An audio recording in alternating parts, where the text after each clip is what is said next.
श्री मंगल मूर्ती दर्शन मात्रे मन कामना पूर्ती। जय देव जय देव।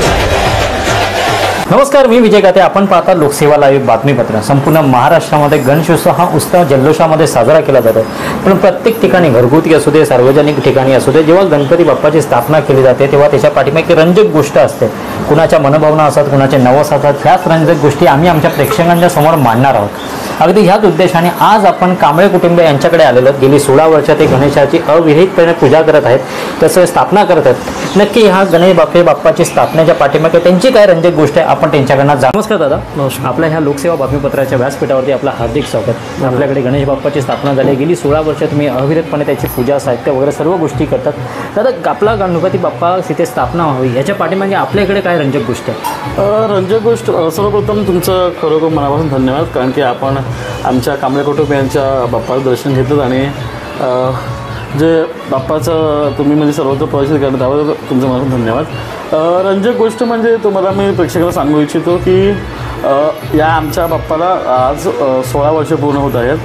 16 वर्षापूर्वी आम्ही जिथे राहायचो बोरिवलीला, त्या सोसायटीमध्ये बाप्पा असायचे आमच्या, परंतु काही कारणास्तव बाप्पा बंद झाले, तो उत्सव होणं बंद झालं।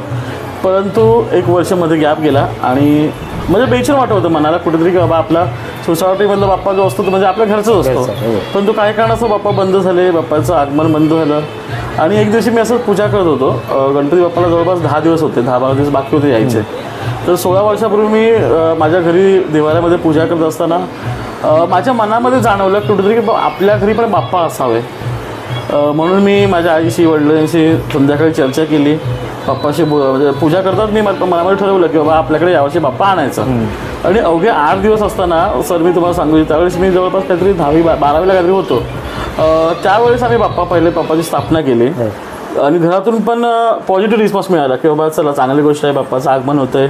आणि आमच्या कोकणामध्ये असे बाप्पा बसवताना प्रथा आहे की ब्राह्मणाकडे बघायचं असतं, ब्राह्मणाकडे पाहिलं आम्ही, ब्राह्मणाने देखील सांगितलं तुमच्यासाठी एकदम योग्य आहे, बाप्पाचं आगमन तुम्ही करा, स्वागत करा आणि अविरत सेवा करा। त्या अनुषंगाने आम्ही गेल्या 16 वर्षापासून मनोभावी देवाची बाप्पाची पूजा अर्चना करतो आहे आणि आज 16 वर्षापर्यंत अविरतपणे ही सेवा चालू आहे। हीच सेवा कंटिन्यू मी, माझ्यानंतर माझा मुलगा आहे तो सुद्धा करेल आणखीन, म्हणजे ही सेवा अविरत चालू राहील। आपली महाराष्ट्राची संस्कृती परंपरा टिकवण्यासाठी आपल्या बाप्पांचं महत्त्व पटावं यासाठी हा उत्सव आम्ही केला होता। नक्कीच दादा, मी तुमचं एक वैशिष्ट्य म्हणजे दरवर्षी तुमच्या घरगुती गणपतीमध्ये एक सामाजिक संदेश देण्याचा तुम्ही नेहमी प्रयत्न करत असतात प्रत्येक गोष्टीमध्ये। यावर्षी तुम्ही असा संदेश दिला की महिलांनी होणाऱ्या अत्याचारावरती कोणती काळजी घ्यावी याबाबत तुम्ही संदेश, त्याच्याबद्दल थोडी जरा प्रकाश टाका।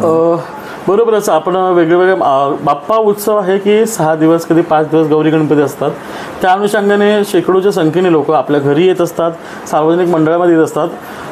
मी माझं मोठेपण सांगणार नाही, परंतु या 16 वर्षामध्ये मी भरपूर काही लोक कमवलेत माझ्या बाप्पाच्या आशीर्वादाने आणि त्या अनुषंगाने आपल्या घरी मोठ्या प्रमाणात लोक येत असतात आणि हे येत असताना त्यांना एक चांगला संदेश जावा यासाठी मी यावर्षी म्हणजे मी असताना माझ्या कॉलनी सोसायटीमधली जी मुलं आहेत त्यांच्या सहकार्याने यावेळी आम्हाला अशी संकल्पना सुचली की जे दुर्दैवी घटना महिलांसोबत घडत आहेत आपल्या राज्यात नव्हे तर अवघ्या देशवासीवरती आपल्या महिलांवरती संकट आहे, यांना कुठेतरी महिलांना सुरक्षितता कशी करता येईल, स्वतःचं रक्षण कसं करता येईल, सुरक्षा करण्यासाठी कोणत्या साईडवर तुम्ही जाऊ शकता, कोणत्या पोलिसांशी संपर्क करण्यासाठी कोणता नंबर तुम्ही वापरू शकता, स्त्री अबला नारी नाही आहे तर तू सशक्त आणि मजबूत स्त्री आहे, असं आम्ही एक छोटासा संदेश या माध्यमातून दिलेला आहे। कारण की जवळपास 4था दिवस आहे बाप्पाचा आणि या 4थ्या दिवसामध्ये शेकडो लोक येऊन गेलेले आहेत, अजूनही लोक येत आहेत। त्या अनुषंगाने महिलाच नव्हे तर पुरुष वर्गाने देखील एक चांगला संदेश आम्ही दिलेला आहे आणि त्या अनुषंगाने हा संदेश आम्ही त्याचं काम केलं आहे। नक्कीच हे होते कांबळे कुटुंबियांच्या महाराजाची एक यशगाथा, म्हणजे बाप्पा कसं स्थापन झाले, बाप्पाची कशी मनोभावे पूजा आणि गेली इतरत्र 16 वर्ष ते कंटिन्युटीमध्ये आपला गणपती बाप्पा साजरा करत आहे। खरं म्हणजे लोकमान्य टिळकांनी सुरुवात केलेला हा गणेश उत्सव की लोकांनी एकत्र यावं, कुटुंबांनी एकत्र यावं, त्यातून कुठेतरी सामाजिक संदेश जपुलकी जपण्यासाठीही कुठेतरी प्रयत्न करण्यात आलेला आहे। नक्कीच आपण ह्याच्याकडे पुढे अजूनही काही कुटुंबांना भेटणार आहोत, त्यांच्याही गणपती बाप्पांची यशोगाथा आपण जाणणार आहे की बाप्पाचं नक्की पाठीमागे काय कथा आहे, की बाप्पाची स्थापना कशी झाली आहे। अधिक बातमीसाठी आपण पाहत राहा लोकसेवा लाईव्ह बातमीपत्र।